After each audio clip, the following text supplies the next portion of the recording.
Vous êtes un constructeur, un équipementier, un distributeur de pièces ou de véhicules, un loueur, un financier ou tout simplement un acteur du TRM et vous souhaitez communiquer et laisser une empreinte à vie sur votre société ou sur un produit?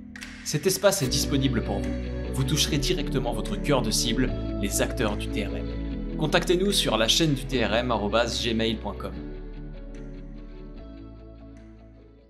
Comment vous voyez à moyen, long terme, si on doit se projeter dans les 10 ans à venir, comment cette entreprise peut jouer un rôle, je dirais, dans cet avenir proche? Actuellement, je pense que CTL va être sur une période que je vais appeler plane. Je pense que l'évolution se fera via la logistique, encore, avec sûrement la construction d'un nouveau dépôt ou l'intégration unique sur un très grand dépôt de mes 3 sites. D'accord. Voilà. Donc la logistique sera complètement partie prenante. Et après, sur certaines activités, le chariot va évoluer, la manutention va évoluer, mais pareil, acheter une grue de plus de 100 tonnes, c'est pareil, 500 000 euros. Donc l'investissement doit être réfléchi, le délai doit être un peu maîtrisé, même si actuellement vous achetez une grue, on va vous annoncer un an et demi de délai. Donc quid dans un an et demi, comment sera l'économie, comme je dis, on ne travaillait pas beaucoup sur le Grand Paris, mais le Grand Paris 2024, c'est demain. Il y a eu une création d'entreprises qui ont été une croissance énorme. Comment vont-elles réussir? Nous, l'avantage chez CTL, c'est que quelque part, CTL est constitué sur... on pourrait dire sur à peu près 7 micro-PME dans 7 secteurs d'activité différents. Et ça nous permet de ne jamais avoir tous les secteurs qui ne vont pas bien, mais on n'a jamais la chance d'avoir tous les secteurs qui vont bien.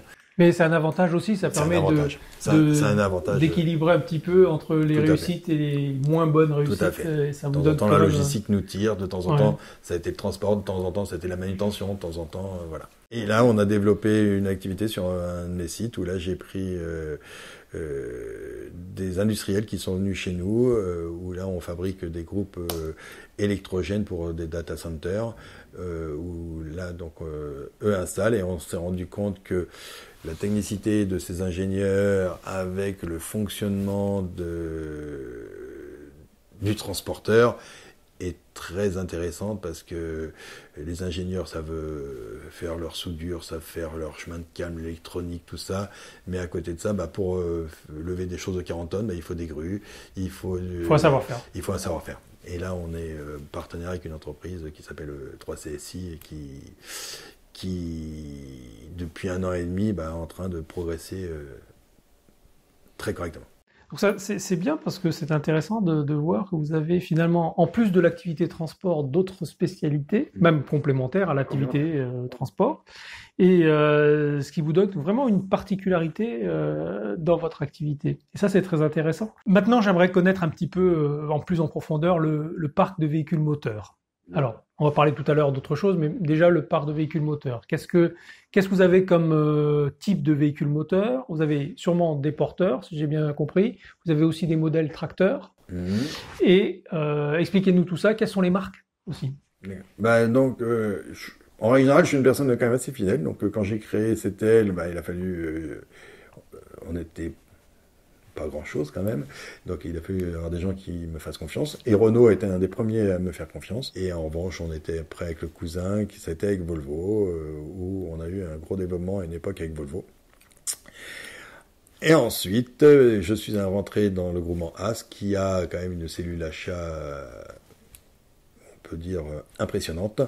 Et il est plus facile d'acheter 1000 tracteurs en commun qu'en acheter 5 ou 10 en tant qu'un petit individuel comme moi. Donc ça a complètement chamboulé mon mode d'achat. Si bien que maintenant, donc, DAF ayant été un des, on va dire, grands gagnants des achats groupés depuis quelques années, donc nous, notre parc, il est constitué énormément de DAF en tracteurs. Il doit me rester... 4 Volvo, je pense. en tracteur. Et après, je me donne le droit de faire quelque chose de spécifique pour tout ce qui est camion spécifique. Donc, j'ai quand même des convois première et deuxième catégorie avec des camions qui font 650 chevaux. J'ai mes aspiratrices qui font du 650 chevaux. Tous ces camions-là sont vraiment à part et sont gérés, ça peut être Volvo, Scania, mais pour l'instant, c'est Volvo qui remporte. Mais là, je le gère vraiment d'une façon directe. C'est exceptionnel, on va dire. Oui, c'est parce que là, DAF n'a pas le produit. En revanche, en TP, pareil, nous étions Volvo, parce que ça faisait partie. Et du TP standard, nous sommes partis à faire des tests avec DAF. Et ça a été plutôt assez concluant. Après, ce qui va se passer, c'est maintenant quid de la transition énergétique. Et là, DAF n'a pas tous les produits. Tout le monde essaie de nous faire par image, par politique interne, nous faire croire que leur produit est mieux que l'autre, tout. Moi, entre le gaz, entre l'électrique, on a déjà du mal à acheter des camions à 90 ou 100 000 euros. Qu'est-ce que ça va être lorsqu'on va avoir des camions à 400 000 euros, même si l'Europe, la Belgique, tout ce qu'ils veulent nous faire comprendre qu'on a le droit d'être un peu comme des agriculteurs et à demander de l'aide à hauteur de 50%, mais un camion à 400 000, il me reviendra toujours à 200 000. Donc même si on a des avantages, ce qu'ils appellent fiscaux ou autres, est-ce que le prix économique sera viable économiquement? Là, on voit si tout allait bien dans le monde de l'électrique, tout le monde roulerait en électrique. Moi, j'ai eu une Peugeot électrique qu'on m'a prêtée. Dans ma façon de vivre, de travailler, c'est compliqué. On nous annonce des 400 km, mais en réalité, il suffit qu'il fasse froid, qu'on mette un peu le chauffage, tout, on n'en fait plus que 200. Il n'y a pas suffisamment de bornes. Dans le gaz, c'est pareil. Dans le gaz, en région parisienne, je crois qu'il y a à peu près une petite dizaine de stations équipées gaz. Nous, on a la chance chez AS d'en avoir une en face de chez nous, mais la chance que l'on a, c'est surtout d'attendre 1h30 à 2h quand mes gars arrivent pour faire le plein parce qu'elles sont saturées.